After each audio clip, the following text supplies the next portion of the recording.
This is Unsiloed, brought to you by Alumni FM, connecting people through stories.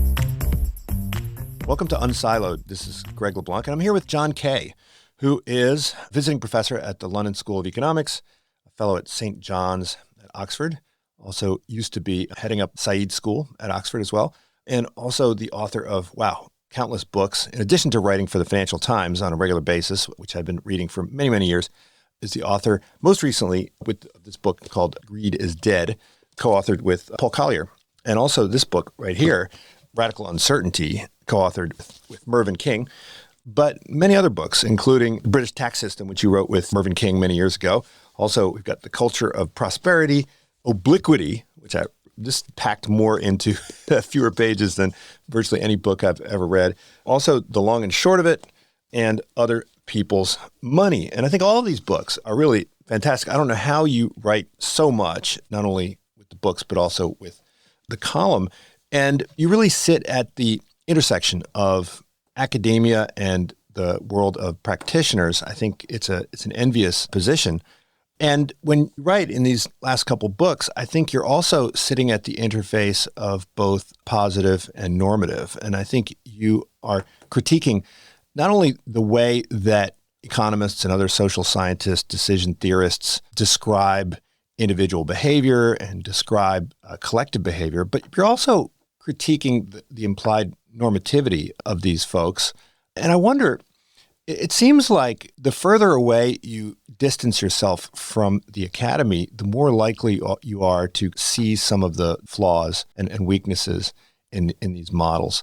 And so many of the books that I've been reading have been from people that kind of sit at that interface. And I was wondering, do you think that sitting at interface of kind of thought and practice, academy, and the world of practical people gives you special insight? I think Keynes once said that the practical man is usually the slave to some defunct economist's theories, right, without even knowing it. But you seem to be well aware of the kind of defunct theories that drive the behavior of so many practitioners. Yeah, it's an interesting question. And I think you're right that it's moving outside the narrow world of academic life that kind of broadened my perspective. In fact, both Mervyn and I think, had similar experiences in the 1990s when we both moved out of a more narrowly focused academic environment and brought up as we both had been on the kind of standard models and approaches of modern economics. When I got involved with business, I said I'd taught and read that firms maximize profits. And I talked to practical business people and wasn't at all sure that they were maximizing profits. So in the way of an economist, if they're not maximizing profits, what are they maximizing? And then I came to see that perhaps people mostly are not maximizing anything. They're managing a rather complex environment, and they're finding coping strategies to make the best decisions they can in the face of complexity. And in a way, all the books you've described, which superficially seem to be on rather different subjects, all of them are essentially products of that particular shift in worldview. They're all concerned with the question, how do people actually navigate a complex environment which they can only imperfectly understand? Right, but if you're a scientist, a social scientist, right, you have to have kind of models of what's going on. You have to create these models that kind of wade through the complexity. And realism doesn't necessarily have to be a part of that model, right? So the famous example that Milton Friedman uses of the billiard ball player who is acting as if he has a thorough understanding of the laws of physics, but in fact probably doesn't. Doesn't that work as a way of explaining people? Can't we reverse engineer what it is that they're doing with the models that we devise in the academy? Well, that's what I thought I was doing when I was asking the question, what are they maximizing? And giving the answer, they're not maximizing anything. But actually, I don't want what I say to be regarded as a critique of model building as such. I think to understand economics, to understand social science, we absolutely need models. And I think I've spent most of my life building models of some kind or another. The mistake is to think that the models we're building are in some sense true descriptions of the world, and they're not. I think models in economics are best regarded as parables. They're stories. And you have lots of classic models in economics, which are really rather silly stories. Models like the prisoner's dilemma or the George Akerlof-Lemons paradox, and so on. As stories, they are ridiculous. The prisoner's dilemma is not a commentary on the American criminal justice system. I once talked about Akerlof-Lemons' model of the used car market to an audience, and someone got up and said he was the secretary of the Retail Motor Federation, which was the organization of used car dealers in the UK. The story was a monstrous libel on his honest, hard-working members. And whether it was a correct description of the used car market or not is not actually the point. It is a way of thinking about how markets with imperfect information operate. And once you've understood that model, you never think about them in quite the same way again. That's, to my mind, the way an economic model works. They're not true. In that famous aphorism, all models are wrong, but some are useful. And actually, Friedman's analogy of the expert billiard player is really quite interesting because there's more to that metaphor than meets the eye. If you think about it, if players did all follow the laws of physics, if they could compute the necessary equations, then the game of billiards would actually be very boring because we all engage in perfect plays and there would be nothing more to say. In fact, what makes business and finance interesting is that although people who are good at it play quite well, none of them play perfectly. And it's actually the ways in which they play imperfectly that give rise to arbitrage opportunities in financial markets, profit opportunities in business. That's the insight, actually, which Frank Knight had in Risk, Uncertainty, and Profit a century ago. And as we describe in Radical Uncertainty, it's an insight which has been rather neglected in the last half century. Right. It would not be very fun to watch kind of two computers playing chess with one another. I don't think that anybody's going to pay good money to watch that. That's really quite interesting because although computers now play chess very well, they still don't play it perfectly. Mm-hmm. And that's why there's a decent prospect that even if it was two computers, one of them would win. So it's not quite as boring as the perfect mathematicians playing billiards, but it's pretty boring. It's the human interaction that actually makes sport and actually life interesting.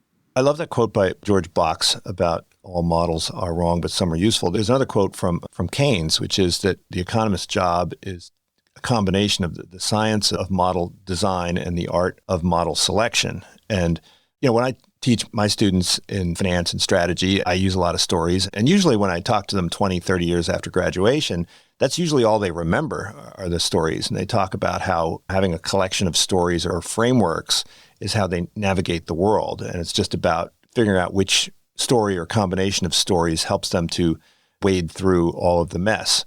But isn't that sort of what knowledge discovery is all about? It's about converting the uncertainty into risk, or the example you use also, I think, in the book is converting the bowl of spaghetti into a decision tree.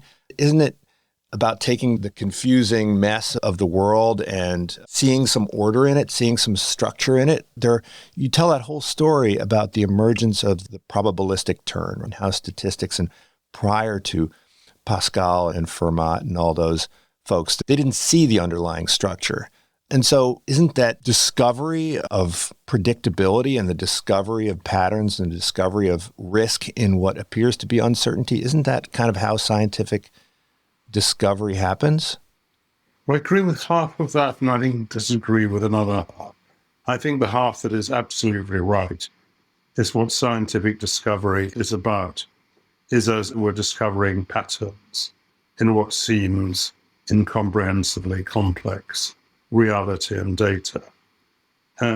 But the world we're dealing with in economics and business and finance is not stationary. There are not underlying models in the way We talk about the motion of the planets, which has remained unchanged for several centuries. And not only has it remained unchanged for centuries, but actually we know what these equations are, and they're not affected by what we do or what we think about them. Venus does not care what we think about its equations of motion. But the people who work in organizations and financial markets do care what we think about them. And that world is affected by our interaction with it. And we're not very sure what the underlying determining equations are. So in that sense, we're never going to get the predictability in economics that we can get in natural sciences. And the situations in which we can apply these probabilistic models are really quite limited. It certainly applies to the kind of games of chance that Pascal and Fermat looked at. It applies to some of the underlying fairly stationary processes, like the determinants of human mortality or motor accidents, things that it can be insured really quite well. It applies to repetitive manufacturing processes, the kind of things to which General Electric and Motorola applied Six Sigma, for example. But it doesn't apply to the kind of decisions we're typically making in financial markets, for example. And similarly with the cost-benefit analyses, which are so widespread. Really what we're doing in these cases is making up numbers to fill in the empty shells in our spreadsheet. And that's, I think, not a very effective way of dealing with uncertainty. I think that when you describe people as improvising and making do under the circumstances and taking stabs at solutions, so I think that your description of how decision makers muddle through is probably an accurate one in many circumstances. But I think some social scientists would critique people and decision makers for failing to utilize more scientific approaches. Certainly when we look at the response to the coronavirus, I think a lot of people would argue that there has not been enough data collection. There has not been enough understanding of underlying probabilities. There has not been enough attempt to impose models on what's actually happening on the ground. How does one know the extent to which one can assume stationarity about some kind of phenomenon? Well, you clearly couldn't assume stationarity about COVID. But I agree with you that one of the problems of COVID was a failure to obtain data. Following the business of data collection in the UK, it was about 3 months into the virus before we actually started collecting on a random basis information which provided you with knowledge of the actual incidence of the virus in the population. And that was absolutely essential information if you were even to begin to construct a model. The people from the very early days of the pandemic nevertheless built models nonetheless.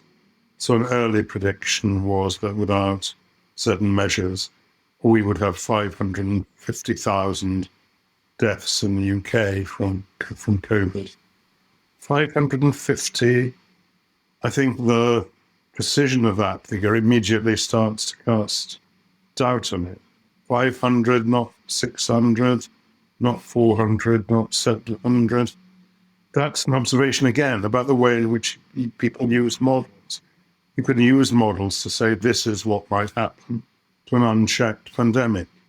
You can use a model to say this is an indication of the kind of effect we might have if we introduced lockdown measures or vaccinations and the like. You can use models to illustrate scenarios and tell stories. If you think you can use models to predict, then I think you're attempting a kind of pseudo-scientific precision that is simply not available. Well, I think there's two problems that you mentioned, and the example you use in the book is we can take a satellite and send it over many millions of miles and have it more or less go exactly where we want it to go. But when we go to Waze to figure out how long it's going to take to get to the gym, Waze is oftentimes fairly inaccurate. And I think there's two things going on there. One is we're trying to predict human behavior, and that's a very different thing. It's a complex phenomenon. But the other thing has to do with the feedback mechanism, right? Where if everyone's looking at ways, then they're going to change their behavior. And so in financial markets, there's the first thing, which is the complexity of it and the failure of our models to capture it. But then there's this reflexivity, which you also mentioned, which is how models themselves impact the phenomenon which they attempt to describe. And I think this book, Radical Uncertainty, it's in many ways a response to the financial crisis, even though it was published quite long after the financial crisis. And I think much of the book is really about how the practitioners fell in love with the models. And I teach in a financial engineering program, and we teach these models. And it does seem as if the models themselves, learning the models, has a profound impact on the people who wade into these markets. They do oftentimes fall in love with the models. Why is that? Do we just have a natural tendency? You mentioned uncertainty avoidance and Ellsberg. Is it that when we find a model, it's like a lifeboat or a life preserver, we cling to it? Or is something about these models themselves and the stories that, if they're compelling, we tend to overinvest in them? What is it about these models that causes us to overestimate their importance? Well, there's a simple story that if I spent a year attending one of your finance courses, it's understandable that I'm going to be reluctant to believe that these models are really very useful in the job I have. There's this famous Upton Sinclair comment that it is hard to get someone to understand something when his salary depends on his not understanding it. And that's certainly part of what's going on here. What also struck me in the run-up to the financial crisis was that the executives in banks, few of whom understood these models, really wanted to believe that their risk professionals had used these models to get risks under control. And of course, we know they hadn't. I remember talking at a conference which a London law firm had organized for the general counsel of some of the major investment and retail banks in London. And we had the idea that I would explain value at risk modeling to them. And I was struck by two reactions from it, most of them from the same people. One was, nobody has ever told us this before. And secondly, is that really all there is to it? There was a bit more to it, but the essence of the story you can tell pretty quickly and straightforwardly. And there was a siloing, I think, of duties and obligations within banks, which meant that few people outside the community of risk modelers had any real knowledge of what the risk modelers themselves were doing.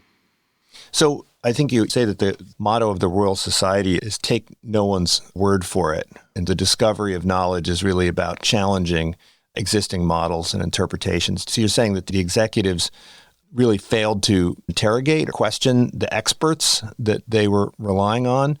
Why would we expect them to be able to make sense of what the experts are saying? I mean, right now we're going through a period where I think most people would say, trust the science, trust the scientists, right? But if the true scientific approach is to take no one's word for it, shouldn't we force the scientific claims to be understandable to ordinary people? Well, I think bank executives should have understood rather more about the models risk professionals were doing than they did.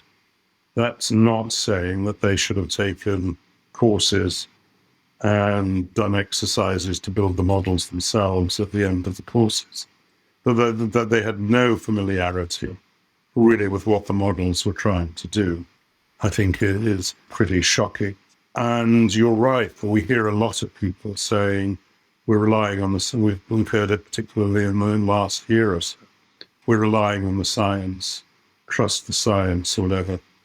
It is in the nature of science, as the Royal Society's motto explains, that there is no such thing as the science. There is only the provisional knowledge which we have at the moment. And it's in the nature of science that it should and will evolve over time as we learn more. I want to turn to this book that you wrote with Paul Collier. It's Greed is Dead. And I think this is really sort of an aspirational claim rather than an empirical one, because I think your actual description of the world at the present moment is a little bit more pessimistic than the title of the book, where in your description of the world, greed is quite indeed very alive. And you talk about individualism. I think you're making a hopeful claim that which is this toxic approach is coming to a close. But is there really any evidence of that? I think contemporary politics, as you point out, even though it appears to be the populism that we see appears to have some communitarian strain, I think you argue that it's really just a continuation of this individualistic turn. I think the politics we have in this sense is very mixed. That you have the world of Trump or Boris Johnson is a rather strange mixture of individualism and communitarianism. The cheering rallies are, in a sense, communitarian. The identification with the all for in this country the Red Wall voters is communitarian. On the other hand, there's a pretty heavy leavening of individualism in it. And the individualism of Trump really knows no bounds in a sense. But that's a cynical politician exploiting these mixture of sentiments for his own end. And Boris Johnson, in a sense, is out of the same category. But you're right, greed is dead is an aspirational slogan rather than a description of a current reality. But actually, we're encouraged by the range of material in terms of the intellectual debate, which is appearing with similar kind of themes and arguments to ours. So since Paul and I actually wrote the book, we've seen, for example, Michael Sandel's book on meritocracy simultaneously with our book. The former chief rabbi of the United Kingdom, Jonathan Sacks, published a book which was remarkably similar in its sentiments. Robert Putnam's new book, again, falls into the same category. We would like to think there is an intellectual tide going our way, even if that hasn't yet manifested itself in popular politics and attitudes.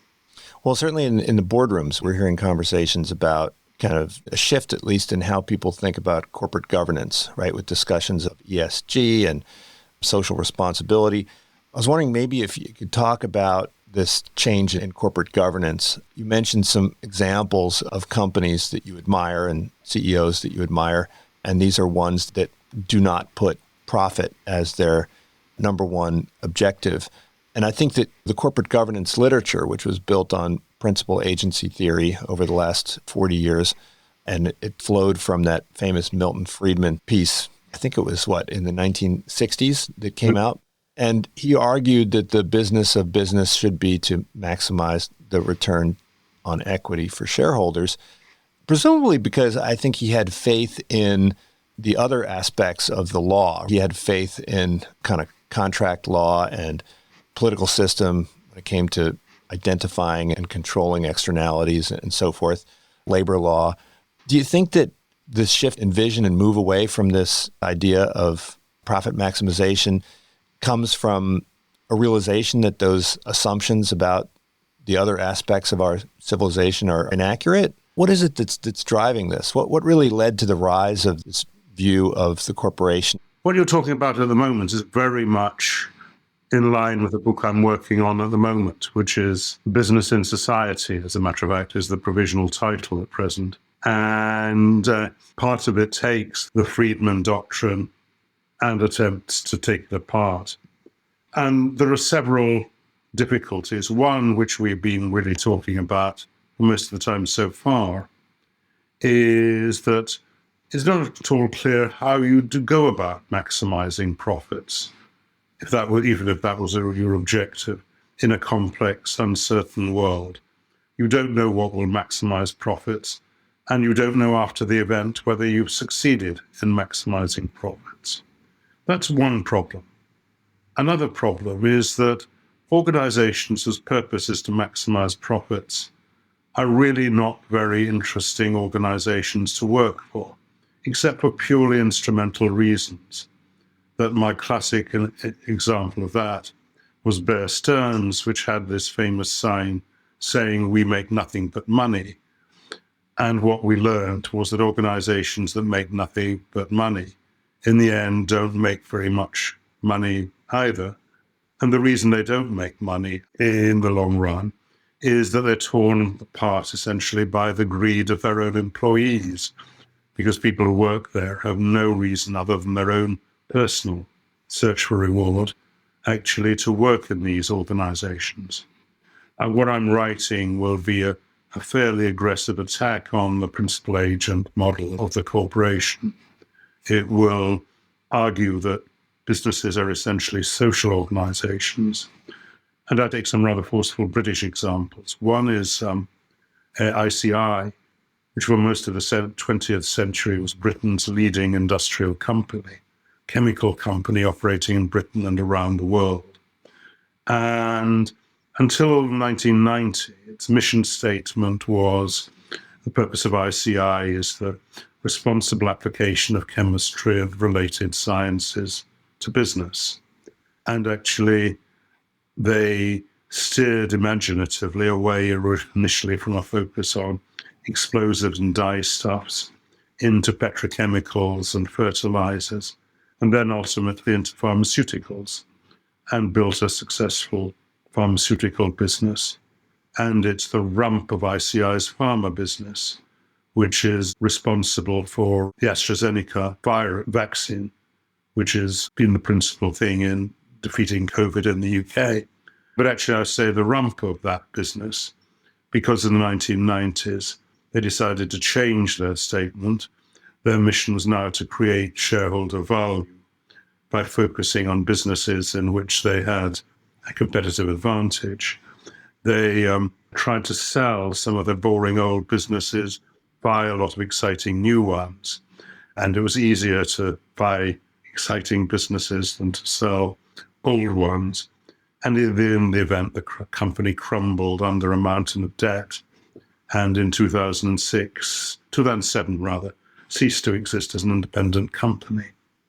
You might think that was a one-off, except I could tell pretty much the same story, except in rather more extreme form, about Britain's second largest industrial company, which was GEC, Britain's General Electric company, which also disappeared in 2001 as a result of its attempts to maximize shareholder value. Or Marks and Spencer, which was an absolutely iconic British retailer, which decided in the 1990s it wanted to make $1 billion a year of profit. It did make $1 billion a year of profit in 1998, and that was the peak. Its sales fell off a cliff, and it's never made as much as £1 billion profit in any subsequent year. There's a story there that I talk about it as the fall of the icons, and I can find pretty similar stories in the US. Britain's GEC is to some degree paralleled ultimately by American General Electric. The retail story, Sears, under the rather dubious stewardship of Eddie Lampert, provides a striking story for the US as Marks and Spencer does for the UK. I could go on and on with these anecdotes. I just say that there are quite a lot of them. And I would end that particular story of ICI by saying that way back in 2006, just before ICI disappeared as an independent company, I gave a talk describing its decline at a conference. And a couple of days later, I got a rather pained letter from the Vice President for Corporate Social Responsibility at ICI, which said, to paraphrase only slightly, we may have screwed up the business, but we did a great job on corporate social responsibility. And I thought, this is so far from understanding the point that your corporate social responsibility was not to screw up the business. It was not to have published glossy brochures, which of course he sent me a copy of, describing the benefits that ICI gave to the environment and showing pictures of happy employees with lots of non-white faces and people in wheelchairs. That's not what corporate social responsibility is. Corporate social responsibility is running businesses well for the benefit of all their stakeholders, which was exactly what ICI did up to 1990. So this normative principle of Friedman's that the company should be run for the benefit of the shareholders, it's built on a positive understanding of human behavior, right? It's built on this assumption that people are greedy. And if everyone is individualistic and greedy and they're not pro-social beings, then really the only choice you have is running the company for the benefit of the shareholders or running it for the benefit of the managers. And if those are the only two options, it seems like running it for the benefit of the shareholders is a better alternative. So is the problem with that framework really its understanding of human motivation, the belief that people are only motivated by extrinsic rewards? And would it naturally follow that if we understood humans better, then we would come up with a very different kind of normative understanding of the corporation? Yeah, it is first of all a misunderstanding of human motivation, that humans are not overwhelmingly motivated by the search for individual reward. And it's not just that the assumption is wrong, but it's that human societies and corporations are successful precisely because that assumption is wrong. I think there's a quote from Mike Tomasello, the primatologist, who said, "No one ever saw two chimpanzees carrying a log together. And even the cooperative activity that is required to do that is beyond the capacity of the mammals that are most like us." It is precisely because humans are pro-social and for mechanisms for working together that we've created organizations and ultimately created the prosperity which we have. I've often framed this as there is literally nobody in the world who knows how to build a civil aircraft, but 10,000 people working together do. And that's an achievement of this mixture of cooperation and competition, which has made us successful as a species. And to throw away that sensitive understanding in favor of an individualistic model of human behavior is a terrible mistake. And it ends up with a Bear Stearns outcome, which I described. And it's not just Bear Stearns that the financial crisis in 2008 was full of organizations which had essentially been torn apart by the greed of their own employees. Now, you said perhaps we have a choice of running corporations for the benefit of managers or the benefit of shareholders. Well, I think I go back to what I said earlier. We don't know how to maximize in this sense. We're not maximizing on behalf of either group of agents.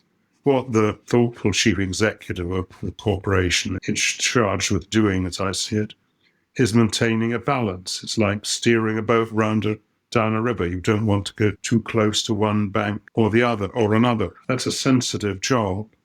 And of course, it's not just done by the chief executive.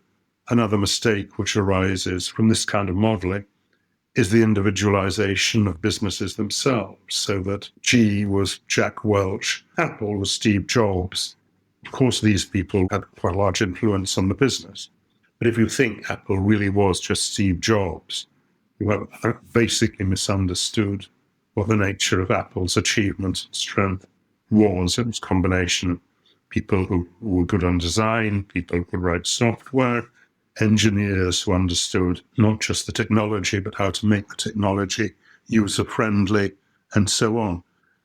I think it's key to the way I think about it, that the nature of firms is that they're built up from this collection of capabilities. They're not collections of assets, and they're not a nexus of contracts, to use another phrase common in that Chicago Law and Economics School.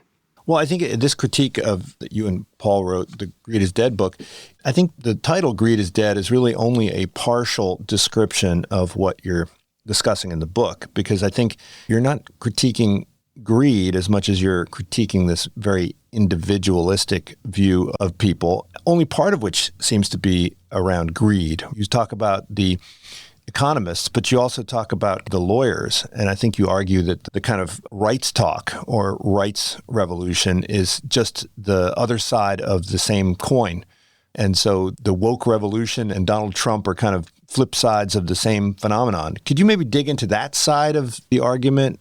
Right? How is it that the whole discourse around rights is a variant on this view of society made up of individuals primarily? Yeah. And I think the woke academics who engage in moral posturing in our universities in a rather tiresome way The narcissistic individualism, in this sense, is you can see it as a kind of mirror image of Trump's narcissistic individualism, that it's all about me in this sense.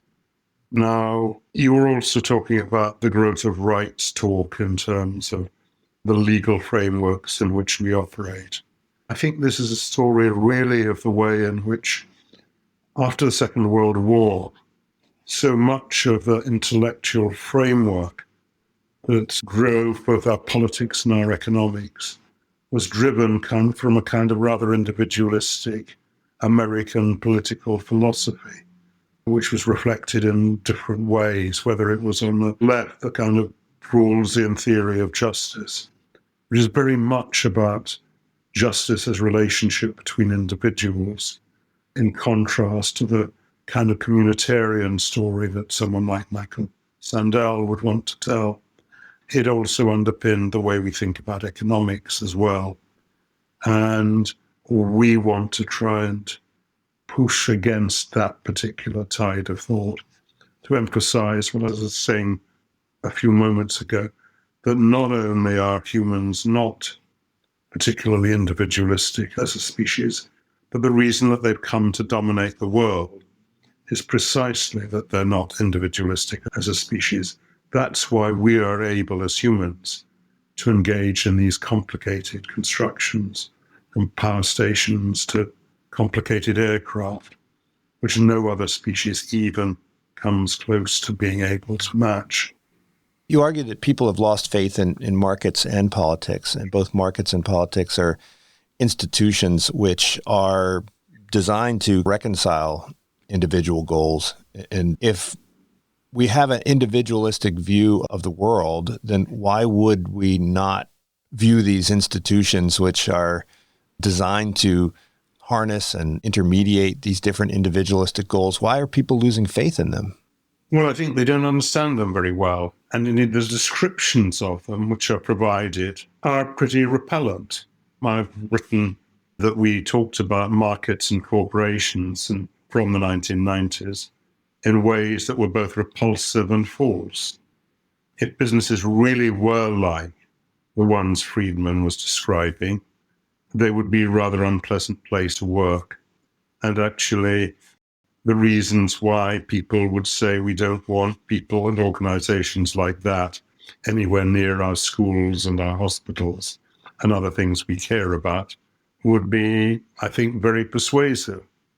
But I actually think that what we need is much more in terms of organizational and managerial disciplines in our schools and our hospitals and in many aspects of life. But I think we can only get to that point if we understand that the description of markets as being populated exclusively by greedy, selfish individuals is not a good description of how markets work. In a sense, markets work, I've argued this many times, only because they're embedded in a social context. And if we go back to the lead up to the financial crisis of 2008, what was happening was essentially we were trying to develop more and more capital markets that could be based around trading in anonymous markets. And it ended very badly. Not surprisingly, it ended very badly. Whereas markets for credit had historically typically been based on relationships and embedded in these relationships, whether it was the community bank manager or the relationship between the long-term relationship between the investment banker and the corporation. So you've been involved in business education for part of your career, and business schools are cranking out the leaders for corporations. Law schools are cranking out people that are going on to lead in politics.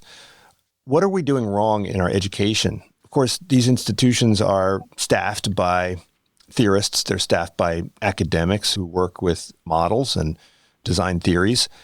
Do you think that it's possible to educate people in ways that insulate them from the models? Academics have to do what academics do.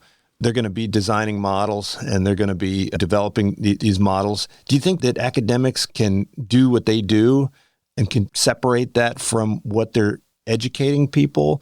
about, or do you think that the academics themselves have to change how they do what they do in order for the education to be done in a way that is fruitful? I think to repeat what I've said once or twice already, it's to say that I'm absolutely not against people using models. I think models are indispensable in social sciences and especially in economics. What I'm against is taking the models over seriously and believing that when we write a model, we're making a true statement about the world. We're not. I guess the question is, do you think it's that the academics fail to appreciate the limitations of their models, or is it that there's something lost in translation, right? That when it goes from the academic world into practice, that the practitioners they're the ones that fundamentally fail to understand the provisional nature of these models? I think it's a bit of each, actually, that academics, as you described, do what academics do, and the way you get publications and tenure is you attach a few wrinkles or relax a few assumptions to X's model. And that's what you do. And since that's what you do, it's pretty much what you teach. So you don't devote a lot of time to teaching the limitations of the model. On the other hand, in the way I described earlier for the investment bank lawyers, they assumed that the risk professionals knew what they were doing and that they didn't need to understand what it is was being done. So there was a job of translation that was needed in order to try and explain what you could do with these models and the things you couldn't do. And of course, part of the central 2008 problem was that the models were supposedly there to protect the banks against the extreme events, which could not be effectively incorporated within the models. We quote, I think at the beginning of Radical Uncertainty, that famous David Viniar comment, CFO of Goldman Sachs, that we've experienced 25 standard deviation events several days in a row. What he meant, or should have meant, was that we've experienced events which were not within the scope of the Goldman Sachs modeling exercise. And much understanding of these models and the databases on which they were based would have led to you being much more ready to anticipate that this kind of outcome would actually occur.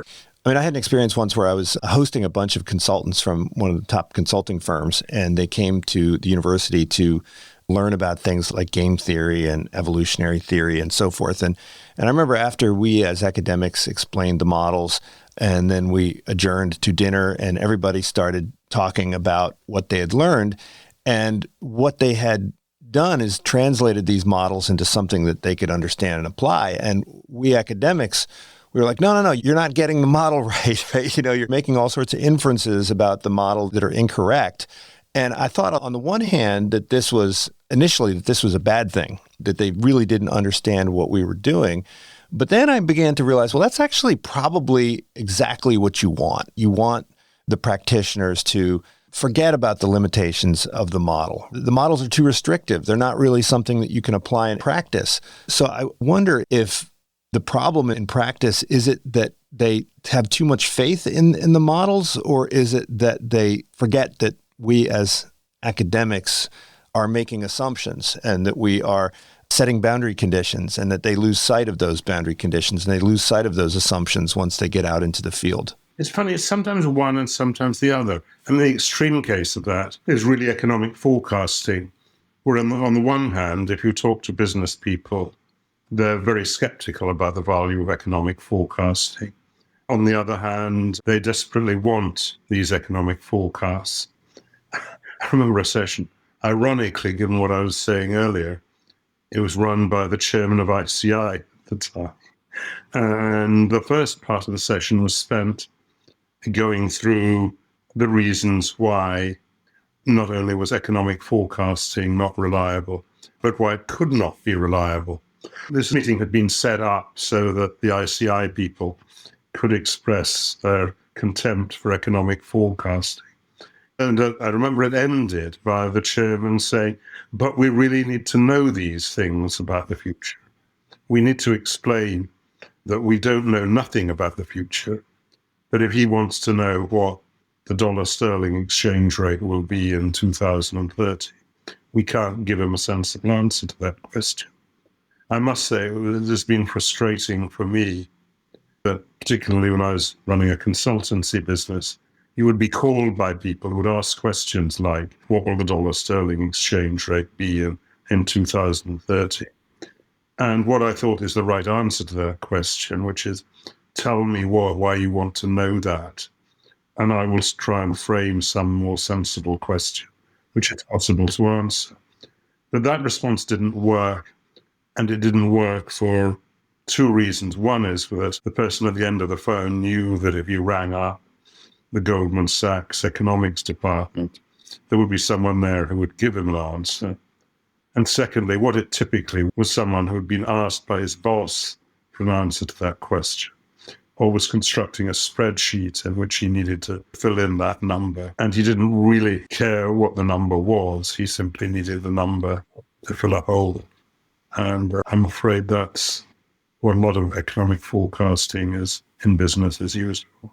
Yeah, I think a cynical view of consulting in general would be that the consultants will provide the executives with kind of ground cover for whatever it is that they intend to do, right? Provide them with some kind of justification for a decision that they have already made. I do think that's a bit cynical, given that I have some of my best friends are consultants.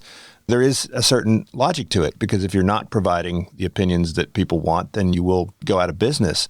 That cynical view, you could also apply it to the academy in some way, right? There's a demand for insight. And one thing I think we've learned is that people don't necessarily want the most accurate insight, or they don't want the most truthful insight. They want the insight that is most useful. And oftentimes the utility of an insight has nothing to do with its veracity or its demonstrability or the solidity of evidence to support it. And so I think you see this in journalism, where only a subset of kind of academic arguments ultimately make it into the media. And you've been working in media. I know you're not a regular journalist, but more of a columnist. Do you think that the marketplace for ideas, I remember Bernard Williams, I went to a seminar at Cambridge back in, I think, 20 years ago, and Bernard Williams said this notion that the marketplace for ideas will always lead to the truth. It's kind of an absurd one, right? It's an article of faith, but there's no empirical evidence to support it.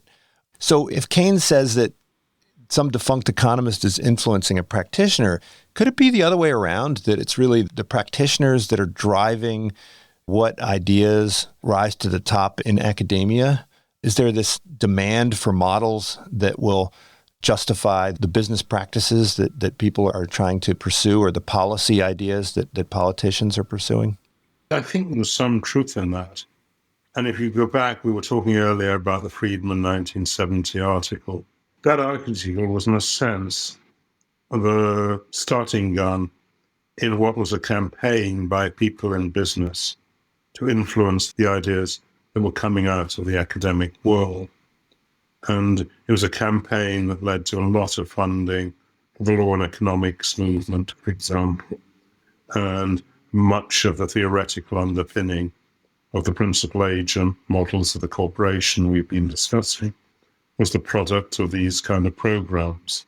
Yes, I think there was a process in which business actually started and was quite successful in persuading academic and near academic, like the think tank world, people to pursue the kind of ideas that were congenial to business. And of course, the aspect that was most congenial at all to managers of business was the idea that managers needed to be paid a lot more related to stock price performance than had been true historically. And so if we're going to pursue other lines of inquiry, like the ones that you've advocated in these books, will that require some demand for this new line of inquiry? And if so, where will the demand come from? The media is probably not the place where we would expect a demand for necessarily good insight. I think the media is a world where clicks matter. And what needs to happen in order for the academy to pursue these newer ideas, or ideas that are, I mean, they're more useful. I think you're advocating things that are certainly more useful in some ways, but what needs to happen in order for us to move away from the way of thinking that you've described in both these books? It's an interesting question. And One would like to think that it would be a kind of political reshaping that leads to a new kind of dialogue that understands that market societies are basically the only goal and the only game in town on the one hand, but also recognizes the model of markets, which is based on rational maximizing greedy individuals, is a poor understanding of how it is that markets actually work. So it's that kind of political driver, which it seems to me is needed. I think this disappointment, and I was just talking about this with some people this morning, if you go back to the era of Tony Blair and Bill Clinton and so on, you could see the attempt to create a new political center, which seemed to be present there and interesting and vibrant.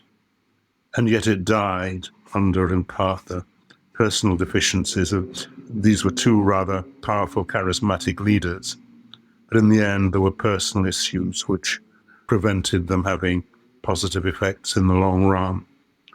And we see now a rather depressing political scene in this sense. You have your extreme partisanship in the United States. We have in Britain a left party which is talking only to itself, and a right government which has nothing to say. I hope that this creates a vacuum which can be filled by better politics, but that's quite a big ask. But I think that's where the impetus has to come from. And what I think we can do as writers, broadcasters, people who want to engage in argument in a public sphere, not just within the academy, we can play a large part in stimulating that kind of debate. I hope that's what we're doing. And you mentioned examples of constructive dialogue. You mentioned kind of Alfred Sloan, right? And he's famous for stimulating a corporate culture where ideas could be discussed freely. Certainly, the political landscape is one where people find it difficult to have serious conversations. But the academy, the universities have always been seen as safe spaces where people could engage in free dialogue. I think we've seen in the last couple of years that even universities are becoming places where it's difficult to have constructive discussions and dialogues. Are you concerned for the universities? Do you think that universities are becoming places where these individualistic perspectives, which ultimately lead to these kind of tribalistic divisions, are ultimately going to stultify the discovery of new ideas? I'm very worried. I think you use the phrase safe space. And of course, what safe space now means within the academy is definitely not the environment in which you're free to say anything you like. It's the environment in which you're not allowed to say a whole range of things that are uncongenial to certain groups of people. And there's a kind of intimidation which has cowed people into that sort of frame of thought. I very much hope that we can use our influence in universities to resist that kind of encroachment and make it very clear that all kind of views are open to free expression in our universities. Well, John, thank you so much for joining me. I have to say that it's very difficult to discuss with you your books because your books are, it's almost like reading my own thoughts, right? These books are fantastic. They're wide-ranging. They cover a lot of different fields. They mention an enormous number of authors. But the thinking in these books is, to me, probably because I've been reading you for so long, but it's difficult to find things that I disagree with in these books. And so it makes for a difficult interview. Everybody, Greed is Dead, which is the latest book authored with Paul Collier, highly recommended. And this one, Radical Uncertainty, which covers an enormous amount of territory, decision theory, economic modeling, narratives, policy making, scientific inquiry, definitely worth checking out. Also, I think Obliquity is super short, but filled with brilliant insight. Culture and Prosperity, long and short of it, which I love, is sort of a quick and dirty way to understand financial markets and other people's money. So check them out. Thank you so much, John, for joining me. This is Unsiloed, brought to you by Alumni FM, connecting people through stories.